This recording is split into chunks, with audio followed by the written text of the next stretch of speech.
নির্বাচনী ভূমিধস জয়ের পরও কোনো আনন্দ মিছিল ও সভা না করার ঘোষণা দেয় বিএনপি। দলটির পক্ষ থেকে অনুরোধ জানানো হয় এই জয়ে মসজিদ ও উপাসনালয়ে প্রার্থনায় অংশ নেয়ার। এরই অংশ হিসেবে জুমার নামাজের পর দেশব্যাপী মসজিদে মসজিদে দোয়া কর্মসূচি পালন করে দলটি।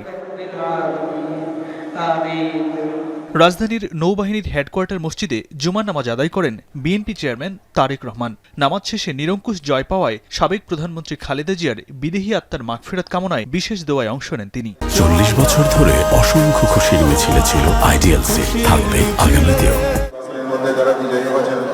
চট্টগ্রামেও বিজয় মিছিলের পরিবর্তে দোয়া মাহফিল করে বিএনপি। জুমার নামাজের পর নগরীর মসজিদে মসজিদে আয়োজিত দোয়া মাহফিলে দলের নির্বাচিত এমপি সহ নেতাকর্মীরা অংশ নেন। এ সময় সাবেক রাষ্ট্রপতি জিয়াউর রহমান, সাবেক প্রধানমন্ত্রী বেগম খালেদা জিয়া, মুক্তিযুদ্ধের বীর শহীদ এবং 24-এর অভ্যুত্থানের শহীদদের বিদেহী আত্মার মাগফিরাত কামনা করা হয়। ভোটাররা যেটা চায় যে তারা একটা স্বাচ্ছন্দ্যময় নাগরিক জীবন এই নগরে, সেটা আমরা নিশ্চিত করার জন্য আমরা সর্বতভাবে চেষ্টা করব।